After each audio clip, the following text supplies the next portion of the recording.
First, we make our habits, and then our habits make us. But making a habit is not easy. Think about the last time you decided to change yourself. At the beginning of every year, you may promise yourself that you'll wake up early, exercise regularly, read more books, save money, or finally quit a bad habit. For the first few days, you are highly motivated, you are raring to go, you are brimming with energy. But slowly and gradually, excitement fades. And not before long, you are back to square one. Have you ever thought why this happens? Why is it easy to start a new habit, but so difficult to maintain it? Is there really a practical formula that can help us build meaningful habits in our life? There surely is. And that is what I'll discuss with you in today's video. And you know what? Who's partnering with us in this video? James Clear, the best selling author of one of the finest books of modern times, Atomic Habits.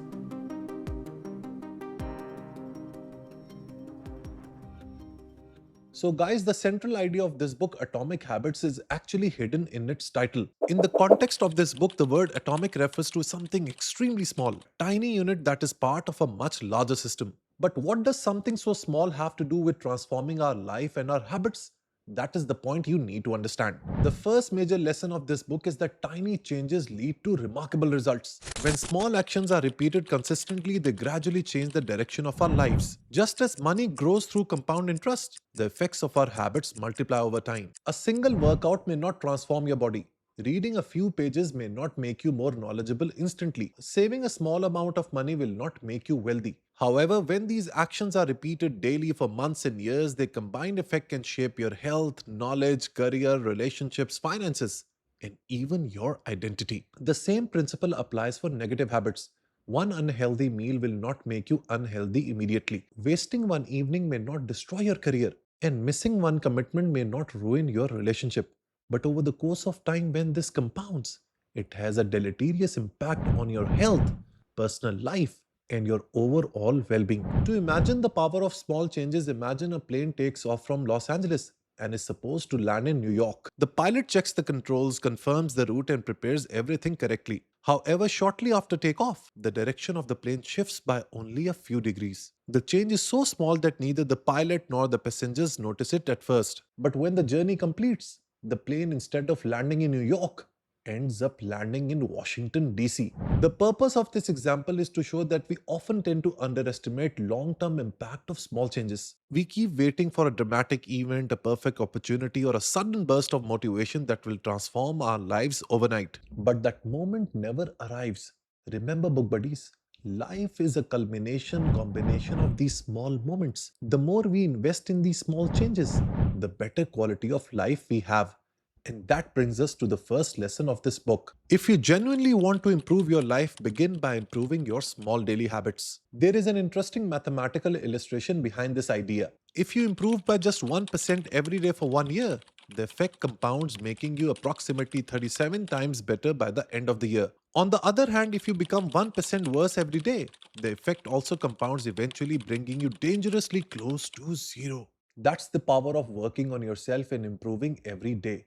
But now the big question is that if small improvements are so powerful, why do people still fail to develop good habits? James Clear explains this through a concept called the plateau of latent potential. Whenever we begin a new habit, we usually imagine that our progress will follow a straight line. We believe that the more effort we make, the more immediate results we should receive. If we join a gym, we expect to build an impressive body within 2 months. If we start following a healthier diet, we expect to lose weight within 10 days. If we begin reading, we imagine that we will become highly knowledgeable within a few months. But real life doesn't work that way.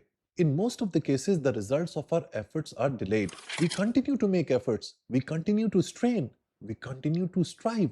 But when we do not see the results, we fall in the valley of disappointment. This is the stage at which most of the people give up. They become discouraged because they assume that the absence of visible results means the absence of progress. They begin to believe that their efforts are useless, and whatever progress they have made, it has been futile. But the reality is that the effort is not getting wasted. It is getting accumulated. For a long period, your effort may appear to produce nothing. Then after you cross a critical threshold, improvement becomes visible. James Clear calls this the plateau of latent potential. Remember, habits are the compound interest of self-improvement. You need to remain patient, steadfast, and persevere for a long period of time for a habit to be impactful. If you give up and fall in the valley of disappointment, you won't see the results.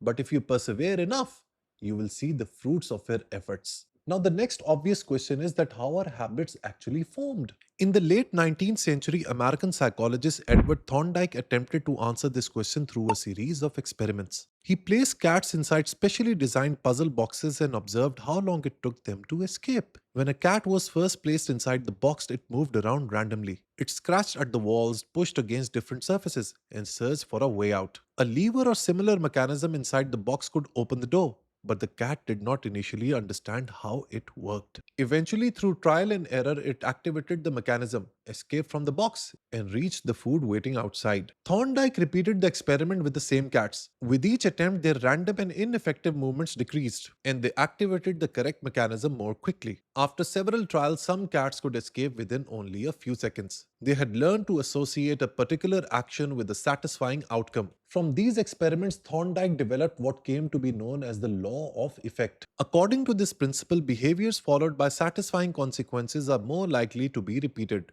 while behaviors followed by unpleasant consequences are less likely to occur again. This early discovery helps us understand one of the central concepts in atomic habits, the habit loop. According to James Clear, every habit moves through four stages: cue, craving, response, and reward. The cue is the signal that initiates a behavior. The craving is the desire for a change in your internal or external state. The response is the action you perform, and the reward is the benefit you receive from that action. These four stages are present in the formation of every habit. If any stage is missing, the behavior doesn't usually become automatic. James Clear transforms these four stages into four practical laws of behavior change. Number one, make it obvious. Number two, make it attractive. Number three, make it easy. And number four, make it satisfying. Let us understand these laws through the example of developing a reading habit. The first law is make it obvious. You may have wanted to read regularly for a long time, yet you rarely feel inspired to pick up a book. The problem may not be a lack of interest or discipline. Your cue may simply be weak or invisible. Therefore, the first law of behavior change is make it obvious. If you really want to develop reading habit, make your books visible and accessible. You should not have to search another room, open a storage box, or visit a bookshop every time you feel ready to read. Every additional step creates friction and makes you further apart from your reading habit. Keep 2 to 3 books on your bedside table. When you lie down at night, they will be there in front of you and reminding you that you need to pick them up and start reading. Another useful technique is called an implementation intention. Most people fail to develop habits because their plans remain vague. They say, I want to read more, I want to quit smoking, or I want to start going to the gym. But when will they do it? Where will they do it? What specific actions will they actually take? That is absolutely missing. This makes postponing the activity easier. An implementation intention makes your plan specific and concrete. This is how it works. I'll perform this behavior at this time in this location. For example, every night at 10 p.m., I'll read 10 pages of a book in my bedroom. This is no longer a general wish. It is a clear commitment that identifies the behavior, time, and location. Similarly, instead of saying that I'll exercise, you can say this statement: from Monday to Friday, I'll exercise at the gym from 8 to 8:30 p.m. This is specific and has more probability of completion. Another powerful technique is habit stacking. This means attaching a new habit to a behavior you already perform consistently. Its formula is: after I complete my current habit, I'll perform my new habit. For example, after I finish dinner, I'll read 10 pages. Dinner already occurs regularly, so it becomes an obvious cue for reading. Over time, your brain learns to connect the two behaviors. The second law of behavior change is make it attractive. But how can we make our habit of reading or exercising attractive? People generally tend to find them boring. Here's the technique you need to follow. This is called temptation bundling. It involves combining something you need to do with something you already enjoy doing. For example, perhaps you love tea, coffee, or cappuccino. You could create a rule that you will enjoy your favorite drink while reading a book. Over time, your brain may begin to associate reading with the comfort and pleasure of that experience. You can also create a peaceful and inviting reading environment. Choose a comfortable chair, use pleasant lighting, and remove unnecessary distractions. If the experience feels relaxing and enjoyable, you'll begin to look forward to it. The third law of behavior changes: make it easy.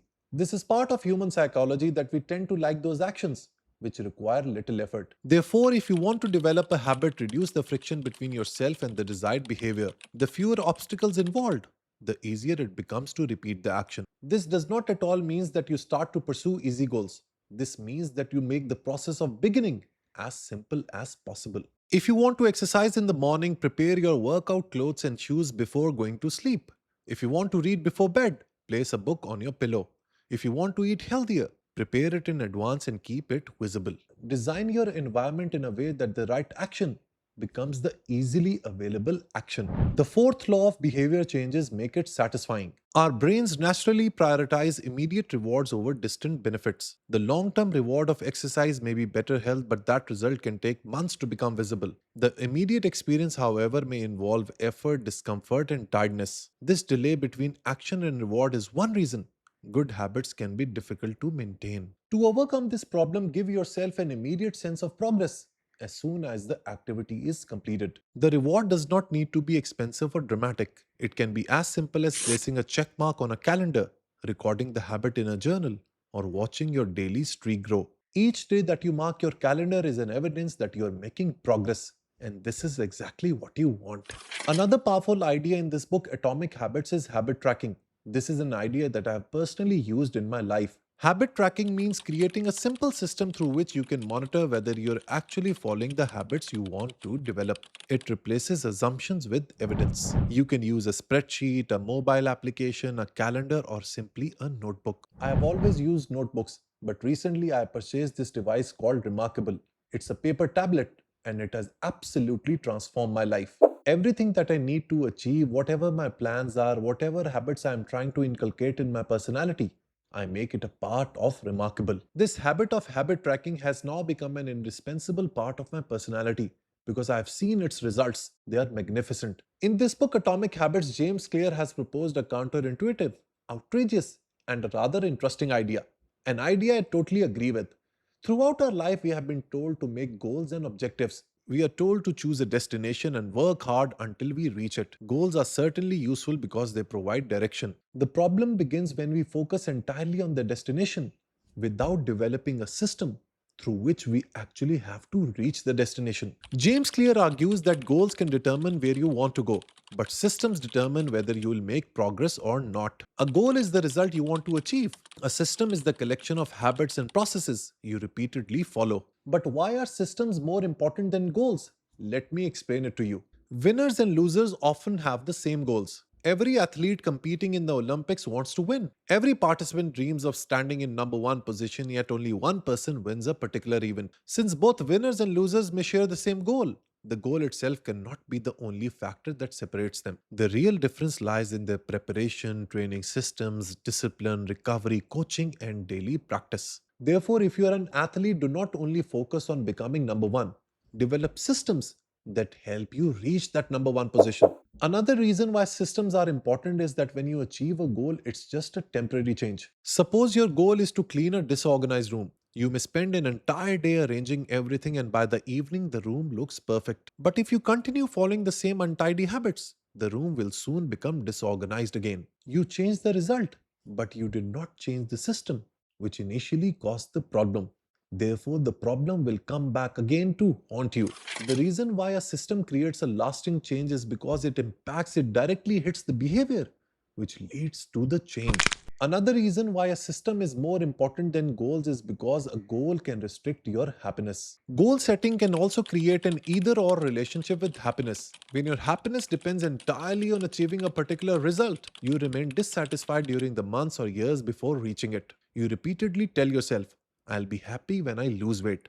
I'll be happy when I receive a promotion. I'll be happy when I win. This mindset postpones happiness and makes the entire journey towards achieving that goal something to be endured instead of being enjoyed. The final lesson that you can learn from Atomic Habits pertains to the three layers of behavior change, a concept that is very important to understand. So, there are three sorts of change: outcome based change, process based change, and identity based change. Outcome based change focuses on what you want to achieve. You may decide to lose 4 kgs in 4 weeks, publish a book this year, receive a promotion, or reach a certain number of subscribers. These goals can be useful because they clarify the desired result. However, an outcome alone does not determine how you will reach it, nor does it guarantee that your behavior will continue afterwards. Next is process based change.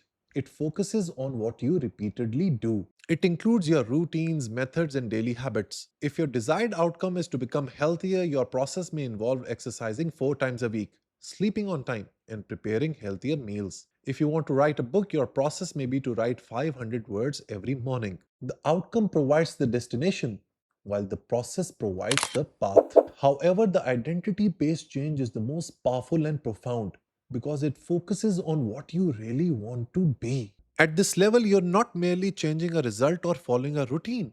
You're reshaping your beliefs about yourself. Once a behavior becomes connected with your identity, continuing it begins to feel natural. Therefore, do not say that I want to lose weight. Instead, say I want to be a person who takes care of his health. Do not merely say that I want to finish 4 books this month. Instead, say I want to be a reader. Do not merely attempt to complete a guitar or a piano course. Attempt to become a musician. Do not focus on only becoming a YouTuber and having X number of subscribers. Instead, focus on being a content creator. So, guys, these are some of the great learnings from this book, Atomic Habits. It's a great read and a book that you must read once in your lifetime. If you like the video, press the like button and do share it with your friends and family. And don't forget to subscribe to BookBuddy.